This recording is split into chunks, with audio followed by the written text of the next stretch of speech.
Halo Bapak Ibu, berjumpa lagi dengan saya di sini di dalam renungan harian. Bagaimana kabar di akhir pekan ini? Semua bersemangat? Harus bersemangat. Yang pastinya jangan lupa untuk selalu bersyukur. Baik, sebelum kita bersama-sama mendengarkan firman Tuhan, mari kita bersatu dalam doa. Kita berdoa.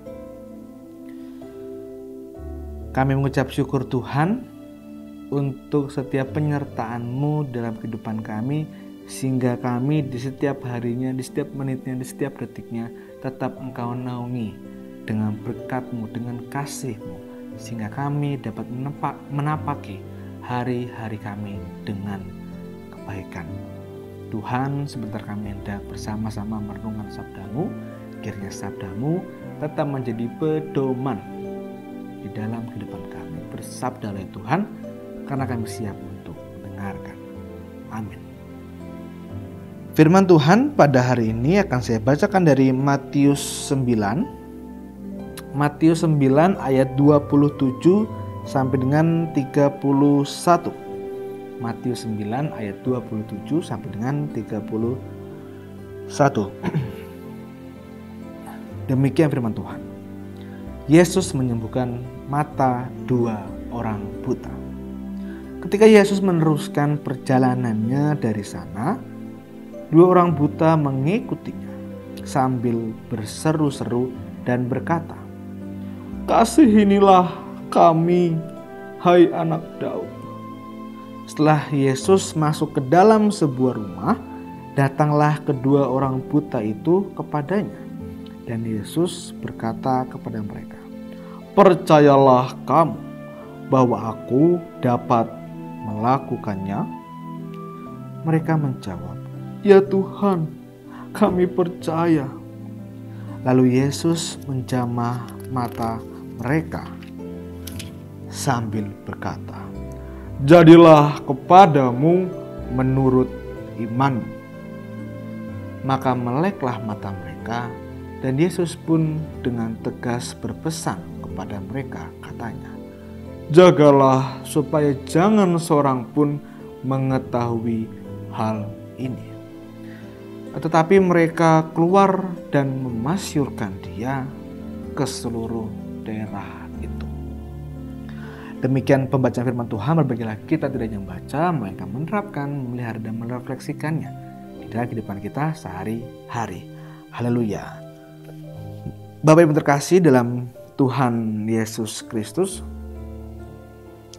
kisah tentang Tuhan Yesus yang menyembuhkan mata dua orang buta ini adalah kisah yang hanya ditulis di dalam Injil Matius. Ketika bertemu dengan orang buta, ada sebuah pertanyaan yang tidak biasa yang Tuhan sampaikan kepada mereka. Tuhan Yesus terlebih dahulu bertanya kepada mereka dan berkata, "Percayakah kamu bahwa aku dapat melakukannya?" Dan orang buta itu pun dengan penuh keyakinan menjawab, "Ya Tuhan, kami percaya." Meskipun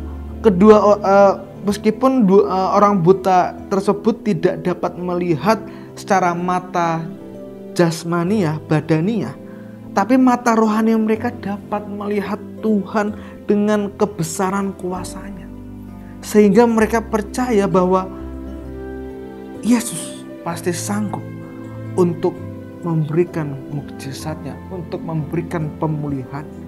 Karena memiliki respon hati yang baik, Tuhan Yesus pun bertindak untuk menjamah mereka, untuk menyembuhkan mereka. Dan di ayat yang ke-29 berkata, "Jadilah kepadamu menurut iman." Maka meleklah mereka. Bapak Ibu terkasih dalam Tuhan Yesus Kristus, di dalam kehidupan kita saat ini, mungkin saja ada banyak orang-orang percaya, orang-orang Kristen yang secara fisik tidak mengalami kebutaan. Mata jasmaninya, mata badannya dapat melihat secara jelas, dapat ngelirik sana sini dengan jelas. Tetapi yang disayangkan adalah mata rohaninya yang buta. Seperti pelayan Elisa yang tidak mampu melihat kebesaran kuasa Tuhan.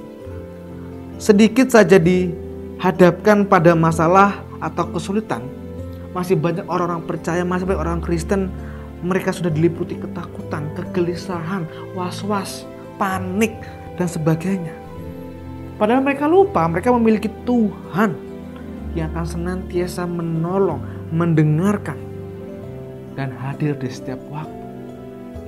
Tanpa kita sadari, kita pun seringkali juga buta secara mata iman. Tidak hanya melihat kebaikan Tuhan, tapi kita pun juga terkadang sulit untuk melihat orang senang, sulit untuk melihat atau sulit untuk membantu sesama. Ada yang susah, kita hanya membiarkan, bahkan di foto cekrek, update status.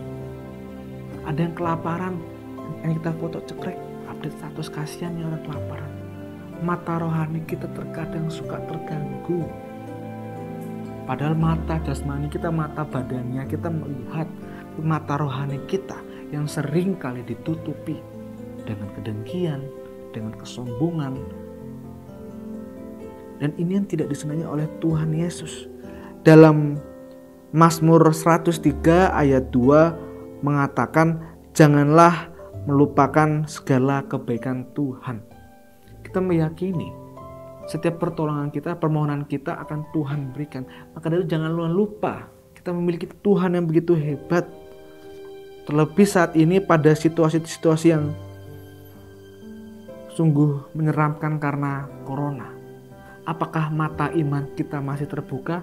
Apakah mata iman kita masih betul-betul mengandalkan Tuhan? Iman dan ketakutan adalah dua hal yang sangat kontradiktif. Ketakutan hanya akan membawa kita untuk mempercayai hal-hal yang buruk akan terjadi. Seperti Ayub mengatakan di Ayub 3 ayat 25, karena yang kutakutkanlah itulah yang menimpa aku, dan yang kucemaskan itulah yang mendatangi aku.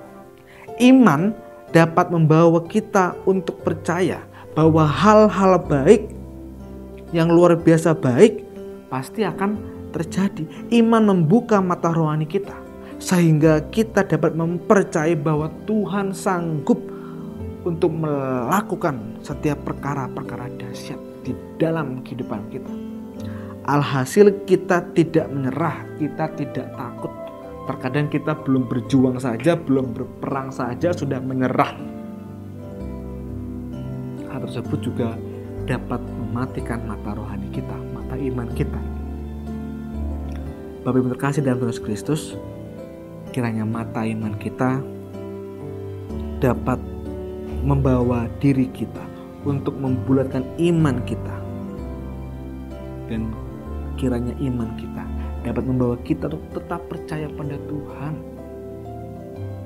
agar mata iman kita tidak dibutakan, agar mata iman kita terus melek, melihat untuk mempercayai setiap kebaikan Tuhan. Dan kiranya juga mata iman kita dapat menjadikan diri kita untuk menjadi pribadi yang baik, pribadi yang mau berkembang di dalam iman, mau membantu, mau memberi, dan mau mengasihi. Amin. Kita berdoa. Tuhan, kami mengucap syukur untuk firman yang telah kami dengar bersama-sama. Kiranya mata iman kami yang akan membawa kami kepada sebuah pertumbuhan iman, dan kiranya iman kami akan membawa kami ke dalam sebuah kepercayaan-Mu yang senantiasa dapat memberkati kami di dalam hidup ini. Tuhan, pada hari ini kami teringat untuk orang terkasih kami yang saat ini sedang sakit. Kiranya Tuhan memampukan, Tuhan menyembuhkan mereka, sehingga mereka di dalam sakit penyakit dapat Engkau sembuhkan. Karena hanya di dalam nama Tuhan Yesus Kristus setiap mukjizat akan terjadi. Kami juga hendak mendoakan Tuhan untuk kehidupan kami. Kiranya Tuhan senantiasa menjaga, mengurapi kami, menolong kami, sehingga di dalam kehidupan kami hanya mengandalkan kuat kuasa tangan. Inilah doa dan permohonan kami Tuhan. Kami serahkan di dalam nama Tuhan Yesus Kristus. Sang Juru Selamat kami, yang senantiasa memberikan kami damai sejahtera. Amin. Demikian renungan pada hari ini. Sampai berjumpa lagi dengan hari yang berikutnya. Dadah, Tuhan Yesus memberkati. Selamat berakhir pekan. Tetap jaga kesehatan, tetap jaga protokol kesehatan. Harus menggunakan masker dan cuci tangan dan sebagainya. Dadah.